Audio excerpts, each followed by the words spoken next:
Kemuliaan kepada Allah Bapa dan Putra dan Roh Kudus. Amin. Shalom. Saudara-saudara, kembali kita bertemu di dalam channel YouTube Yehuda Dihargo. Saudara, pada saat ini kita akan membahas firman Tuhan, yaitu mengenai kemerdekaan dari hukum dosa dan hukum maut. Saudara, sebentar lagi umat Kristen akan memperingati Hari Paskah. Dan Hari Paskah ini adalah mengenai kemerdekaan dari dosa dan maut. Saudara, Hari Paskah menurut bangsa Yahudi adalah memperingati keluarnya bangsa Israel dari perbudakan bangsa Mesir yang dituntun oleh kuasa Tuhan di dalam pimpinan Musa, yang artinya saat ini bangsa Yahudi yang diperbudak oleh Mesir itu dilepaskan dari perbudakan, yang artinya dilepaskan dari perbudakan dosa dan dilepaskan dari maut. Saudara, Mesir di dalam arti rohani adalah dunia. Jadi kita bisa dimerdekakan dari ikatan atau belenggu dosa yang ada di dunia ini.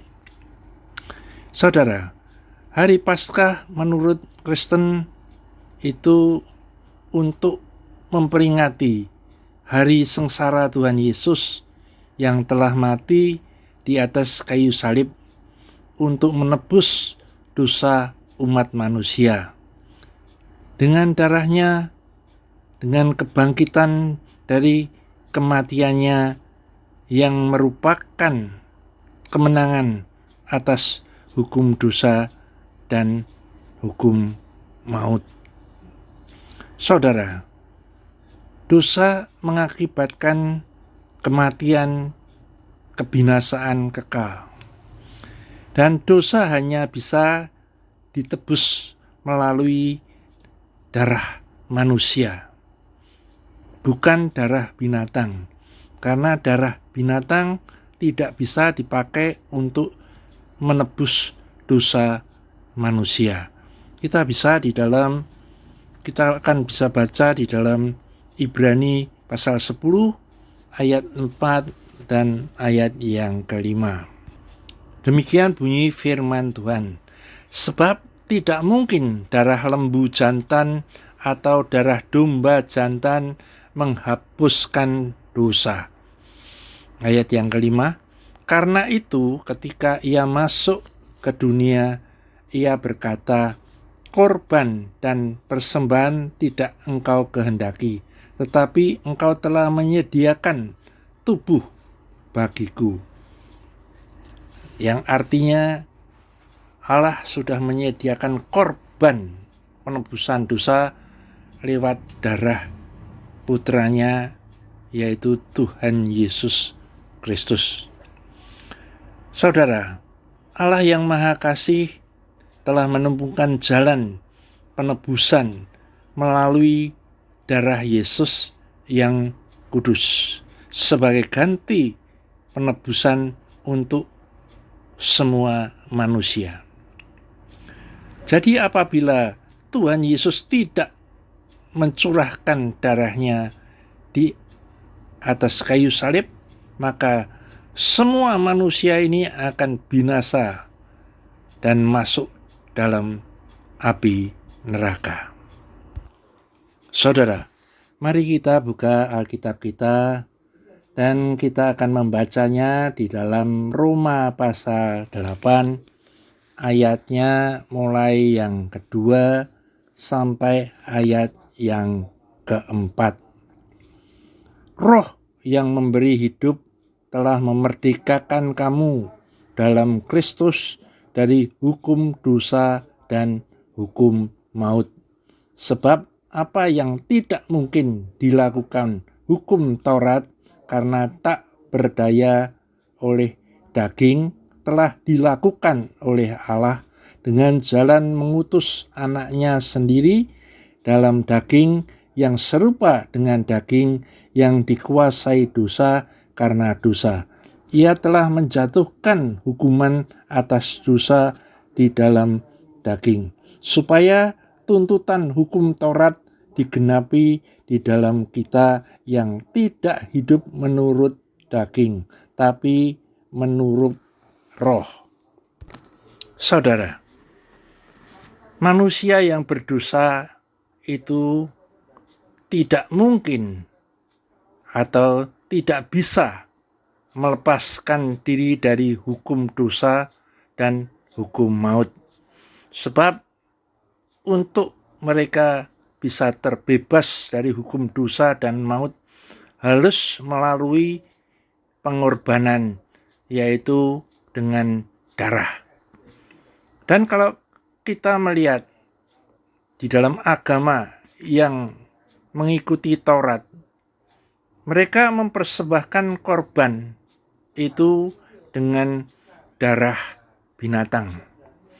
Tetapi di dalam Kristus, di dalam Kristen, kita tadi melihat yang ditulis dalam Ibrani, yaitu pasal yang ke-10 ayat 4-5, bahwa darah binatang itu tidak bisa untuk menebus dosa, melainkan hanya darah manusia yang kudus, yang tidak bercacat celah, itu yang boleh untuk menjadi korban penebusan darah.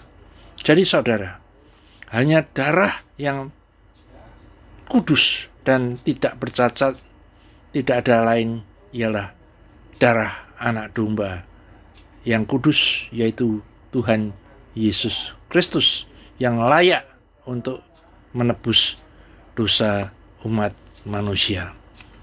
Saudara, semua manusia telah berbuat dosa, dan semua manusia telah terjual di bawah kuasa dosa.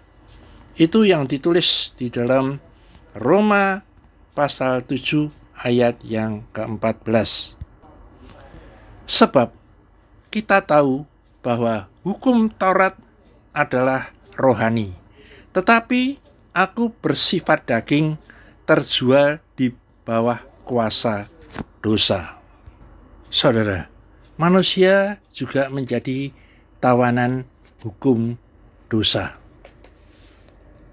Tetapi di dalam anggota-anggota tubuhku, aku melihat hukum lain yang berjuang melawan hukum akal budiku dan membuat aku menjadi tawanan hukum dosa yang ada di dalam anggota-anggota tubuhku. Saudara, seperti halnya hukum gravitasi, demikianlah juga hukum Allah itu tidak bisa dibatalkan atau tidak bisa dirubah, dan kita harus tunduk di bawah hukum tersebut. Saudara, hukum Taurat adalah perangkat-perangkat aturan yang baik, tetapi gagal mengatasi untuk menolong manusia keluar dari dosa. Karena hukum Taurat hanya membuat kita itu mengenal dosa. Sebab tidak seorang pun yang dapat dibenarkan di hadapan Allah oleh karena melakukan hukum Taurat, karena justru oleh hukum Taurat orang mengenal dosa. Saudara, hukum Taurat menunjukkan kesalahan kita di hadapan Allah dan mencegah kita daripada membenarkan diri sendiri. Tetapi kita tahu bahwa segala sesuatu yang tercantum dalam kitab Taurat ditujukan kepada mereka yang hidup di bawah hukum Taurat, supaya tersumbat setiap mulut dan seluruh dunia jatuh ke bawah hukum Allah. Hukum Taurat membuat orang berdosa tidak mampu menebus dosanya sendiri di hadapan Allah. Hukum Taurat disusun dengan tujuan utama untuk membawa manusia datang kepada Kristus. Tetapi kitab suci telah mengurung segala sesuatu di bawah kekuasaan dosa, supaya oleh karena iman dalam Yesus Kristus, janji itu diberikan kepada mereka yang percaya. Sebelum iman itu datang, kita berada di bawah pengawalan hukum Taurat dan dikurung sampai iman itu telah dinyatakan. Jadi hukum Taurat adalah penuntun bagi kita sampai Kristus datang, supaya kita dibenarkan karena iman. Saudara, hukum Taurat justru membangkitkan keinginan dosa. Tetapi dalam perintah itu, dosa mendapat kesempatan untuk membangkitkan di dalam diriku rupa-rupa keinginan, sebab tanpa hukum Taurat dosa mati. Dahulu aku hidup tanpa hukum Taurat, akan tetapi sesudah datang perintah itu, dosa mulai hidup. Saudara, hal yang baik justru mendatangkan kematian. Hanya Kristus yang sanggup melepaskannya. Sebab bukan apa yang aku kehendaki, yaitu yang baik yang aku perbuat, melainkan apa yang tidak aku kehendaki, yaitu yang jahat yang aku perbuat. Jadi, jika aku berbuat apa yang tidak aku kehendaki, maka bukan lagi aku yang membuatnya, tetapi dosa yang diam di dalam aku. Demikianlah aku dapati hukum ini: jika aku menghendaki berbuat apa yang baik, yang jahat itu ada padaku. Sebab di dalam batinku aku suka akan hukum Allah, tapi di dalam anggota-anggota tubuhku aku melihat hukum lain yang berjuang melawan hukum akal budiku, dan membuat aku menjadi tawanan hukum dosa yang ada di dalam anggota-anggota tubuhku. Aku manusia celaka, siapakah yang akan melepaskan aku dari tubuh maut ini? Syukur kepada Allah oleh Yesus Kristus Tuhan kita. Jadi dengan akal budiku aku melayani hukum Allah, tetapi dengan tubuh insaniku aku melayani hukum dosa. Saudara, melalui kuasa baptisan tubuh, dosa itu dimatikan.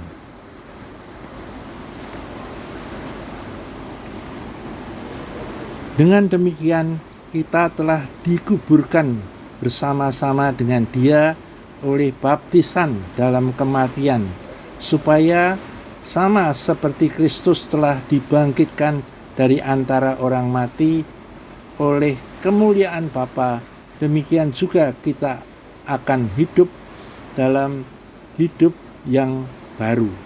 Sebab jika kita telah menjadi satu dengan apa yang sama dengan kematiannya, kita juga akan menjadi satu dengan apa yang sama dengan kebangkitannya. Karena kita tahu bahwa manusia lama kita telah turut disalibkan supaya tubuh dosa kita hilang kuasanya, agar jangan kita menghambakan diri lagi kepada dosa. Sebab siapa yang telah mati, ia telah bebas dari dosa. Tatkala kita itu mati, hukum itu juga ikut mati. Saudara, kuasa salib telah memindahkan kita dari kerajaan gelap ke dalam kerajaan yang terang. Kolose pasal 1 ayat 13, Ia telah melepaskan kita dari kuasa kegelapan dan memindahkan kita ke dalam kerajaan anaknya yang kekasih. Jadi saudara, manfaat salib Kristus itu membuat kemerdekaan dari hukum Taurat.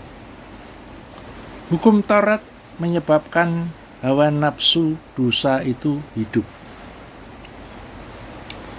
Larangan untuk tidak berbuat sesuatu seringkali malah mendorong kita untuk mengerjakan hal itu. Hanya kematian dapat membebaskan kita dari hukum Taurat.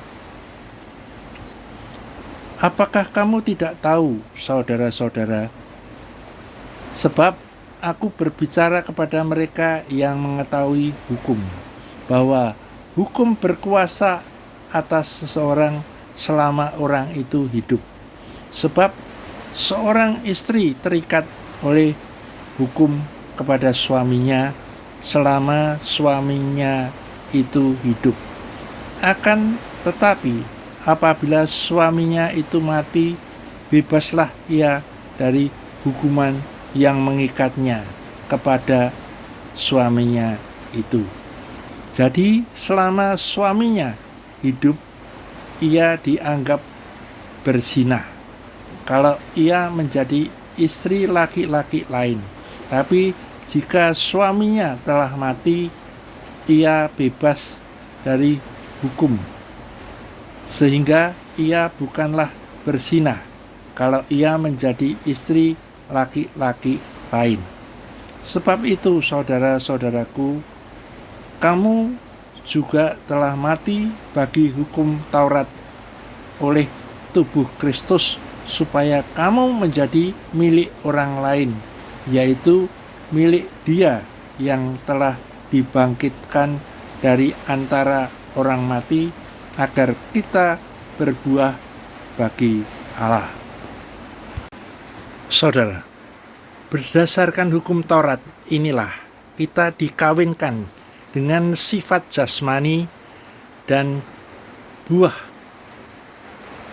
yang dihasilkan dari persekutuan ini adalah perbuatan daging. Di kayu salib, sifat jasmaniah kita telah dipakukan dan mati di dalam Yesus. Saudara, perkawinan dengan hukum Taurat itu ditulis di dalam Galatia pasal 5 ayat yang ke-16. Maka maksudku ialah hiduplah oleh roh, maka kamu tidak akan menuruti keinginan daging, sebab keinginan daging berlawanan dengan keinginan roh, dan keinginan roh berlawanan dengan keinginan daging. Karena keduanya bertentangan, sehingga kamu setiap kali tidak melakukan apa yang kamu kehendaki. Akan tapi, jikalau kamu memberi dirimu dipimpin oleh Roh, maka kamu tidak hidup di bawah hukum Taurat. Perbuatan daging telah nyata, yaitu percabulan, kecemaran, hawa nafsu, penyembahan berhala, sihir, perseteruan, perselisihan, iri hati, amarah, kepentingan diri sendiri, percideraan, roh pemecah, kedengkian, kemabukan, pesta pora, dan sebagainya.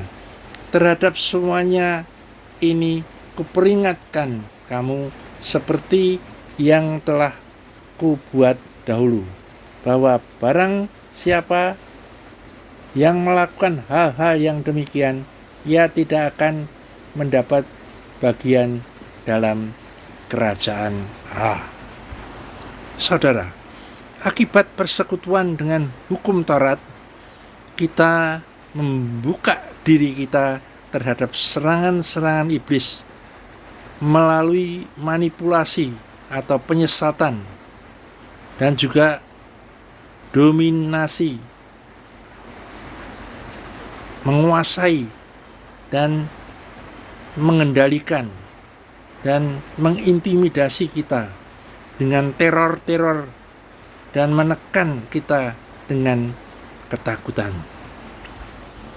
Saudara, fungsi hukum Taurat menunjukkan kesalahan kita di hadapan Allah dan mencegah kita daripada membenarkan diri kita sendiri. Hukum Taurat membuat kita itu mengenal dosa. Hukum Taurat juga memberikan arti kedalaman dosa. Hukum Taurat disusun dengan tujuan utama untuk membawa manusia datang kepada Kristus. Dan hukum Taurat membuat orang berdosa tidak mampu membayar atau menebus dosa mereka di hadapan Allah. Dan juga hukum Taurat tidak menolong seorang pun, karena justru Adam itu berdosa karena hukum Taurat. Roma 5 ayat 12. Sebab itu sama seperti dosa telah masuk ke dalam dunia oleh satu orang, dan oleh dosa itu juga maut. Demikianlah maut itu telah menjalar kepada semua orang, karena semua orang telah berbuat dosa. Sebab sebelum hukum Taurat ada, telah ada dosa di dunia. Tetapi dosa itu tidak diperhitungkan kalau tidak ada hukum Taurat. Saudara, kalau perkawinan dengan hukum Taurat membuat kita terikat dan jatuh di bawah hukum Taurat, sebaliknya perkawinan dengan Kristus, kita bisa lihat di dalam Galatia pasal 5 ayat 22 sampai 23. Tetapi buah roh ialah kasih, sukacita, damai sejahtera, kesabaran, kemurahan, kebaikan, kesetiaan, kelemah lembutan, penguasaan diri. Tidak ada hukum yang menentang hal-hal itu. Barang siapa menjadi milik Kristus Yesus, ia telah menyalibkan dagingnya dengan segala hawa nafsu dan keinginannya. Saudara, dengan perkawinan dengan Kristus itu mengakibatkan kita mendapatkan kemerdekaan dari hukum Taurat, yang berarti kebebasan dari hukuman. Sebab orang yang percaya kepada Kristus tidak akan turut dihukum.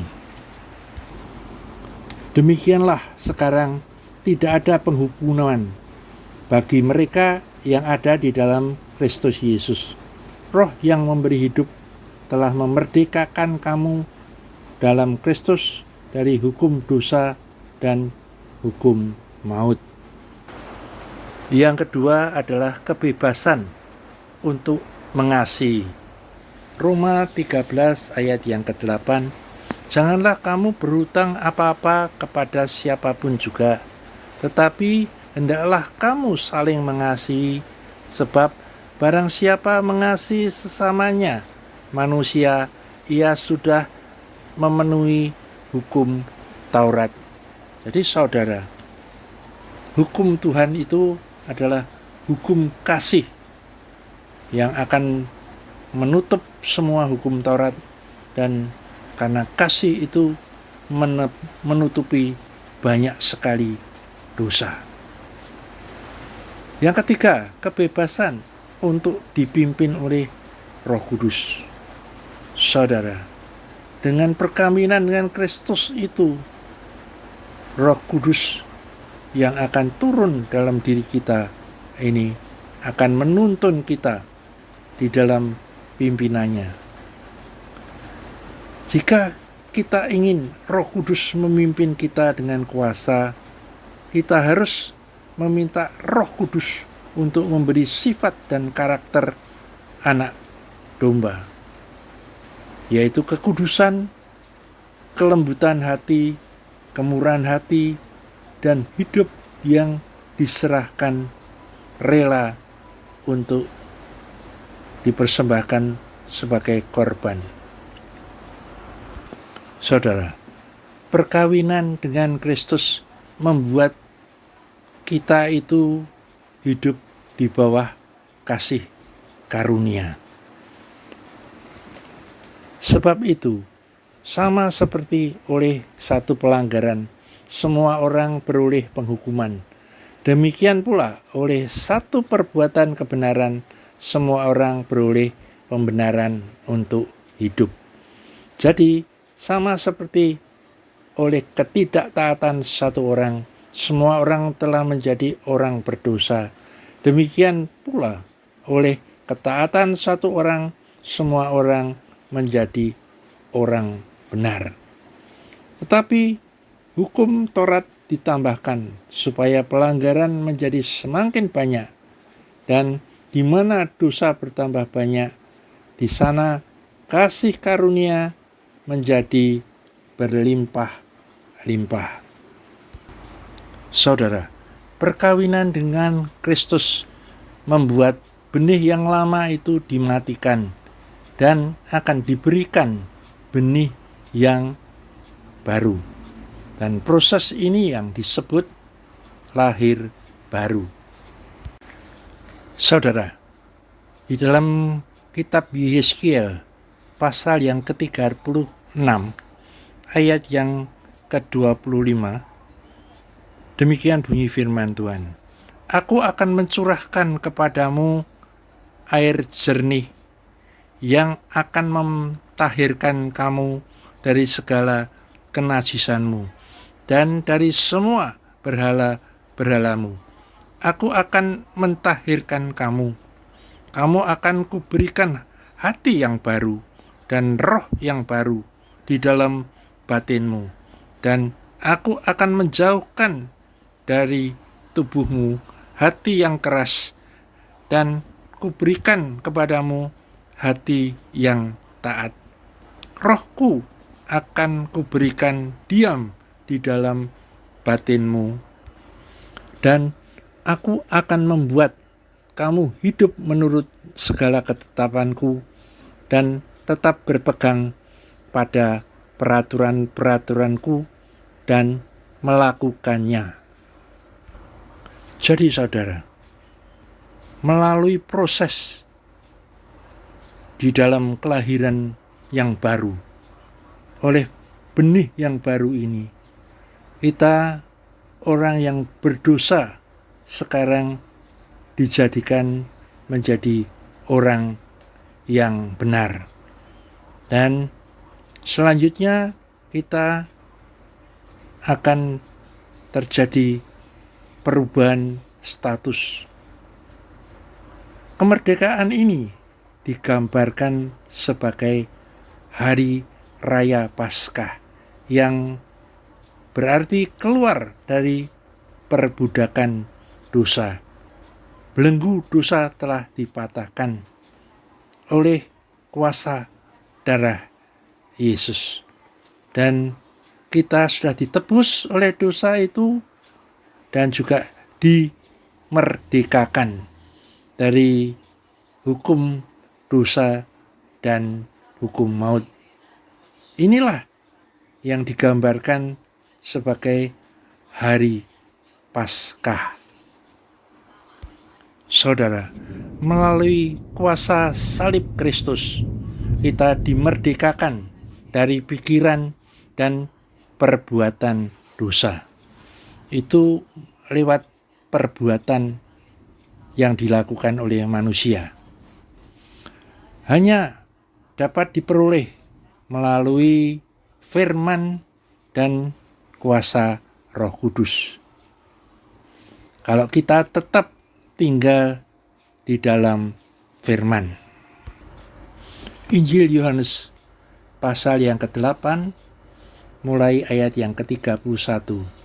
Maka katanya kepada orang-orang Yahudi yang percaya kepadanya, "Jikalau kamu tetap di dalam firman-Ku, kamu benar-benar adalah murid-Ku, dan kamu akan mengetahui kebenaran, dan kebenaran itu akan memerdekakan kamu."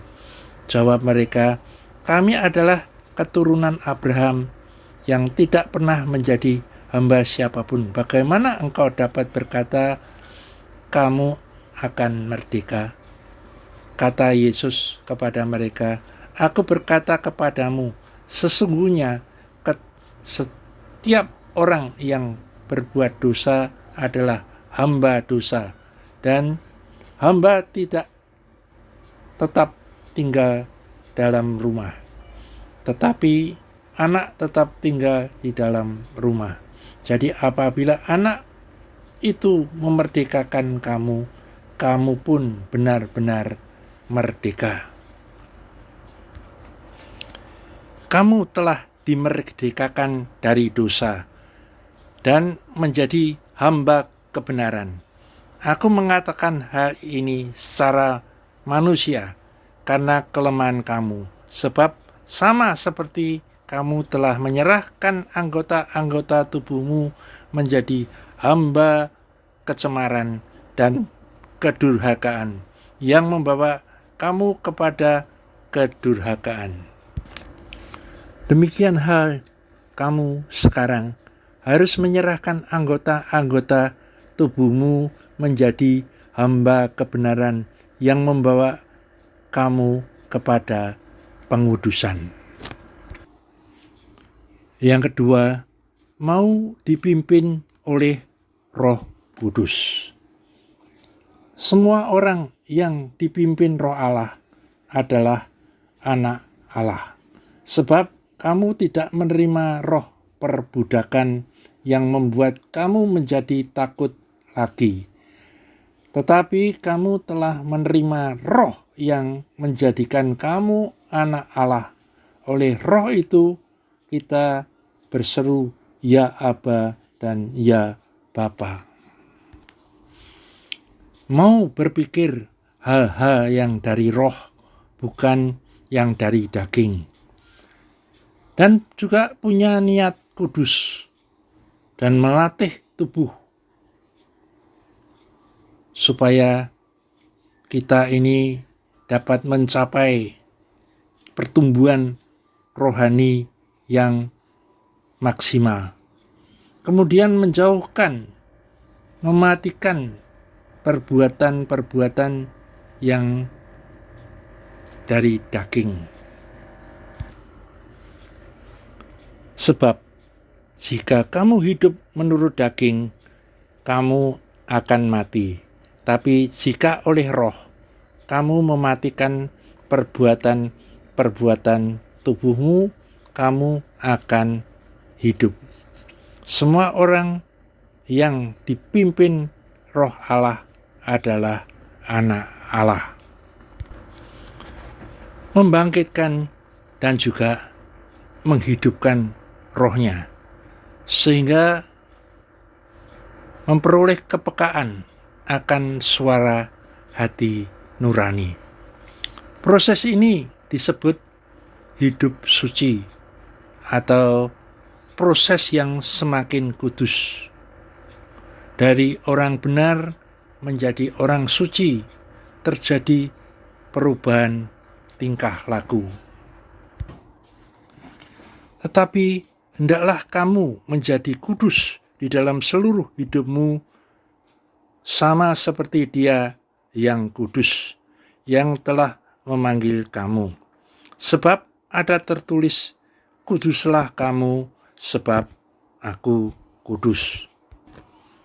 Sebab itu, keluarlah kamu dari antara mereka dan pisahkanlah dirimu dari mereka, firman Tuhan. Dan janganlah menjamah apa yang najis, maka aku akan menerima kamu. Dan aku akan menjadi bapamu, dan kamu akan menjadi anak-anakku laki-laki dan anak-anakku perempuan. Demikianlah firman Tuhan yang Maha Kuasa. Saudara, kemerdekaan ini digambarkan sebagai hari raya roti yang tidak beragi, atau orang-orang yang sudah bisa hidup yang benar dan tidak tercemar oleh hal-hal yang dari dunia atau kehidupan yang semakin dikuduskan. Kemudian merdeka dari tubuh dosa. Ini terjadi adalah kuasa daripada Allah. Kemerdekaan ini digambarkan sebagai hari raya pondok daun. Allah telah memerdekakan dari tubuh dosa oleh kuasa penebusan darah putranya di atas kayu salib bagi setiap orang yang mau menerimanya. Allah juga sebagai mitra kerja. Saudara, Roma 8 ayat yang ke-28. Demikian bunyinya. Kita tahu sekarang bahwa Allah turut bekerja dalam segala sesuatu untuk mendatangkan kebaikan bagi mereka yang mengasihi Dia, yaitu bagi mereka yang terpanggil sesuai dengan rencana Allah. Sebab semua orang yang dipilihnya dari semula, mereka juga ditentukannya dari semula untuk menjadi serupa dengan gambar anaknya, supaya ia, anaknya itu, menjadi yang sulung di antara banyak saudara. Dan mereka yang ditentukannya dari semula, mereka itu juga dipanggilnya. Dan mereka yang dipanggilnya, mereka itu juga dibenarkannya.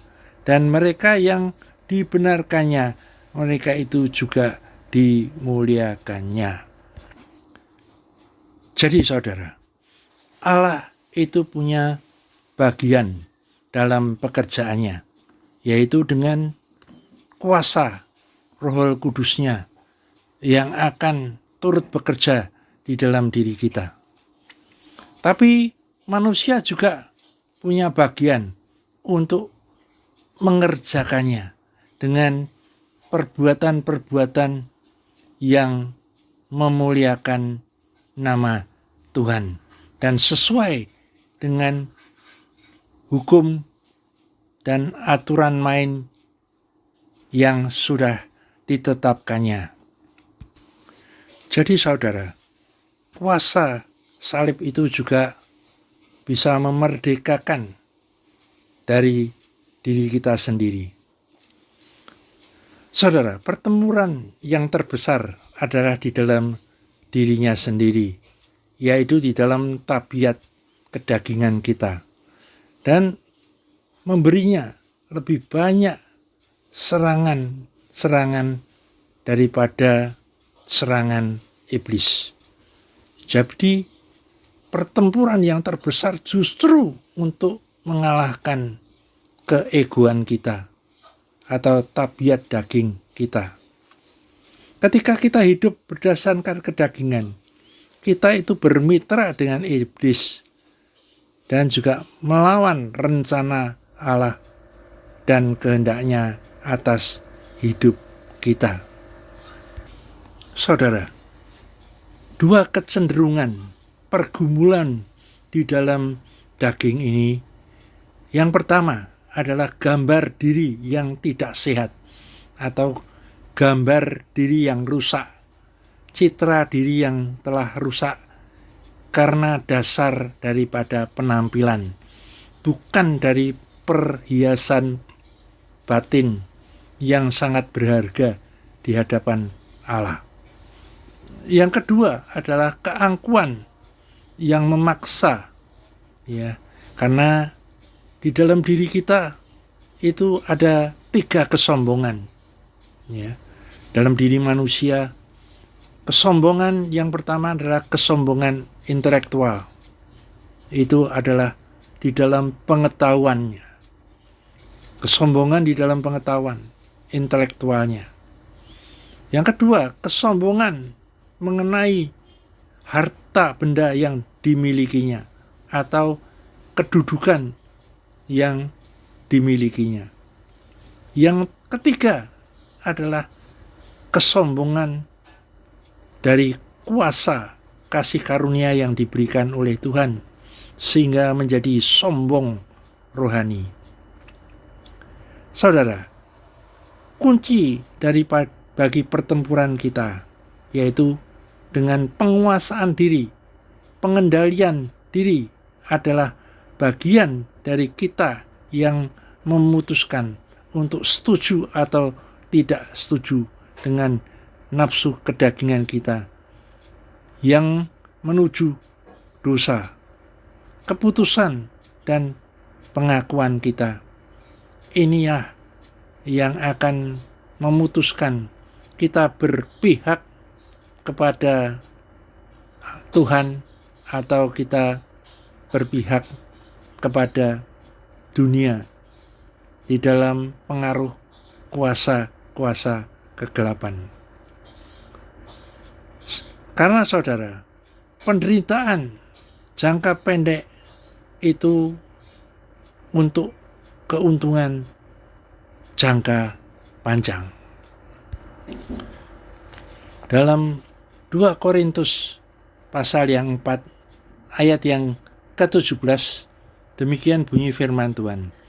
Sebab penderitaan ringan yang sekarang ini mengerjakan bagi kami kemuliaan kekal yang melebihi segala-galanya, jauh lebih besar daripada penderitaan kami. Sebab kami tidak memperhatikan yang kelihatan, melainkan yang tidak kelihatan. Karena yang kelihatan adalah sementara, sedangkan yang tidak kelihatan adalah kekal. Saudara, banyak manusia tidak ingin menderita. Ia ingin hidup yang nyaman, hidup yang nikmat, menikmati kebebasan dari keinginan-keinginan dagingnya. Sehingga penderitaan ini justru dihindari mereka. Saudara, sesungguhnya penderitaan yang hanya singkat dalam hidup kita ini itu mendatangkan keuntungan bagi kita di masa yang akan datang, yaitu di waktu kita nanti hidup lagi di alam yang kekal, saudara. Jadi saudara, kita harus menangkan pertempuran melawan diri kita ini dengan penyangkalan diri kita terhadap apa yang menjadi keinginan-keinginan daging dan juga kepada keinginan-keinginan hawa nafsu dan juga duniawi yang menawarkan segala keindahan dan juga kenikmatan yang hanya sementara, yang ujung-ujungnya akan membuat kita kecewa. Saudara, manfaat dari kemerdekaan diri yaitu kebebasan kita dari kuasa dosa. Kemerdekaan dari promosi diri sehingga kita tidak hidup di dalam keinginan untuk sesuatu yang dipuji. Kebebasan untuk membuktikan diri kita ini benar. Kita akan mendapatkan manfaat dari kemerdekaan diri ini dengan kebebasan untuk melayani dengan kuasa daripada Tuhan. Saudara, kuasa salib Kristus ini juga membuat kemerdekaan dari zaman ini, yang artinya kita ini dimerdekakan dari sistem duniawi. Saudara, Galatia pasal 1 ayat yang ketiga, kasih karunia menyertai kamu dan damai sejahtera dari Allah Bapa kita dan dari Tuhan Yesus Kristus yang telah menyerahkan dirinya karena dosa-dosa kita untuk melepaskan kita dari dunia yang jahat yang sekarang ini menurut kehendak Allah dan Bapa kita. Saudara, akhir zaman yang jahat sekarang ini mendekati akhir dari kesudahannya. Iblis adalah ilah zaman ini, dan juga kekhawatiran dunia membuat kita ini tidak bisa berbuah. Tapi untung kalau di dalam diri kita ini ada kuasa yang sanggup untuk mengalahkan dunia ini. Saudara, kita lihat firman Tuhan yang ada di dalam surat Yohanes pasal 1 ayatnya yang ke-5. Pasal yang 1, surat Yohanes 1 pasal yang ke-5 ayatnya yaitu ayat yang ke-18. Kita tahu bahwa setiap orang yang lahir dari Allah tidak berbuat dosa, tetapi Dia yang lahir dari Allah melindunginya, dan si jahat tidak dapat menjamahnya. Kita tahu bahwa kita berasal dari Allah, dan seluruh dunia berada di bawah kuasa si jahat. Akan tetapi kita tahu bahwa Anak Allah telah datang dan telah mengaruniakan pengertian kepada kita, supaya kita mengenal yang benar dan kita ada di dalam yang benar. Di dalam Anaknya Yesus Kristus, Dia adalah Allah yang benar dan hidup yang kekal. Saudara, sebab semua yang lahir dari Allah itu mengalahkan dunia. Dan inilah kemenangan yang mengalahkan dunia, yaitu iman kita. Siapakah yang mengalahkan dunia selain daripada Dia yang percaya bahwa Yesus adalah Anak Allah. Jadi saudara, kemerdekaan dari ilah zaman ini yaitu dengan cara perubahan dimulai dari lebih dalam dan di dalam pikiran kita. Roma 12 ayat yang pertama, Demikian bunyi firman Tuhan. Karena itu saudara-saudara, demi kemurahan Allah, aku menasihatkan kamu supaya kamu mempersembahkan tubuhmu sebagai persembahan yang hidup, yang kudus, dan yang berkenan kepada Allah. Itu adalah ibadahmu yang sejati. Janganlah kamu menjadi serupa dengan dunia ini, tetapi berubahlah oleh pembaruan budimu, sehingga kamu dapat membedakan manakah kehendak Allah, apa yang baik, yang berkenan kepada Allah, dan yang sempurna. Berdasarkan kasih karunia yang dianugerahkan kepadaku, aku berkata kepada setiap orang di antara kamu, janganlah kamu memikirkan hal-hal yang lebih tinggi daripada yang patut kamu pikirkan. Tetapi hendaklah kamu berpikir begitu rupa sehingga kamu menguasai diri menurut ukuran iman yang dikaruniakan Allah kepada kamu masing-masing. Saudara, firman Tuhan menasihatkan, janganlah kamu mengasihi dunia dan apa yang ada di dalamnya. Jikalau orang mengasihi dunia, maka kasih akan Bapa tidak ada di dalam orang itu. Sebab semua yang ada di dalam dunia, yaitu keinginan daging dan keinginan mata, serta keangkuhan hidup, bukanlah berasal dari Bapa, melainkan dari dunia. Dan dunia ini sedang lenyap dengan keinginannya, tapi orang yang melakukan kehendak Allah tetap hidup selama-lamanya. Tidakkah kamu tahu bahwa persahabatan dengan dunia adalah permusuhan dengan Allah? Jadi barang siapa hendak menjadi sahabat dunia ini, ia menjadikan dirinya musuh Allah.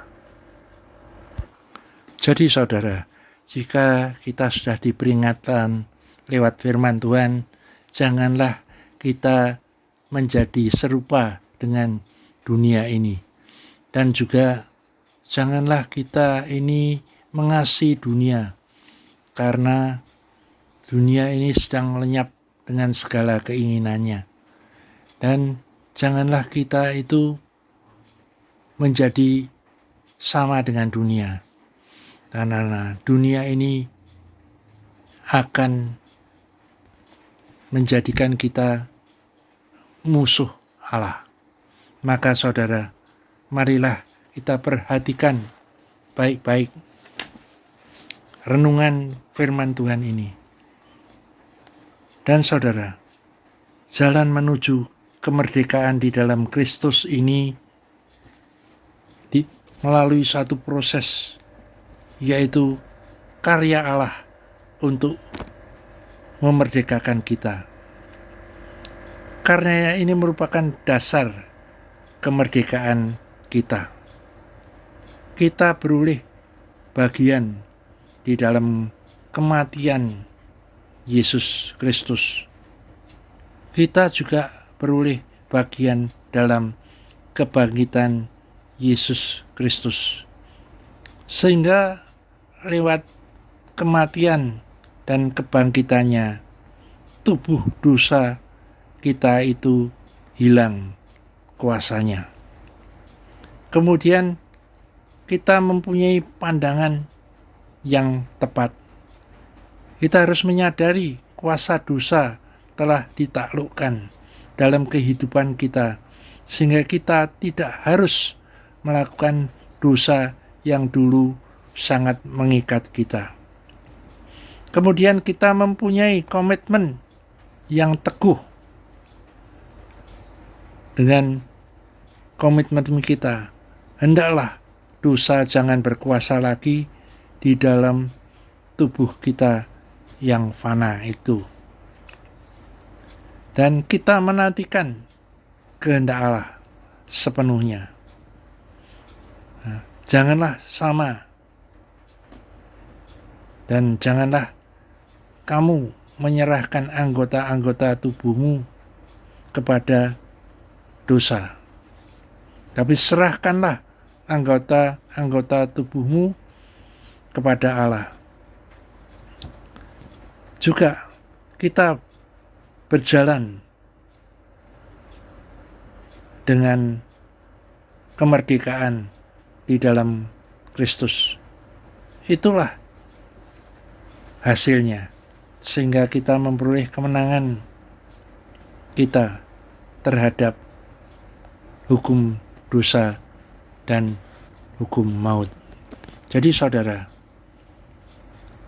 kita akhiri firman Tuhan ini yang begitu banyak ayat-ayat yang kita dengar, karena kita memerlukan referensi dari ayat-ayat di dalam firman Tuhan ini untuk mendukung firman yang kita dengar.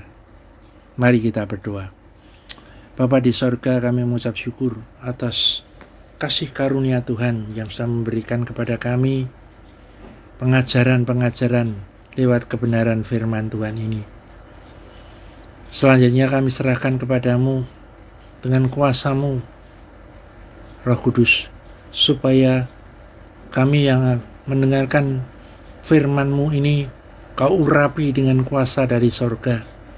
Pengurapan-Mu yang akan memberikan dan menuntun kami yang mendengarkan firman-Mu dan memberikan penjelasan dan pencerahan yang lebih lagi sehingga kami memahami kebenaran firman-Mu. Urapi juga hamba-Mu yang Kau percayakan sebagai alat untuk berbicara. Kami tahu Tuhan, kami tidak mempunyai kemampuan apa-apa, hanya kami berserah kepadamu karena kuasa-Mu, Tuhan Roh Kudus, yang akan memakai lidah bibir hamba-Mu untuk berfirman. Kembali segala pujian, hormat, kemuliaan hanya Engkau yang patut menerimanya. Di dalam nama Tuhan Yesus Kristus, hamba-Mu sudah berdoa dan mengucap syukur. Haleluya. Amin.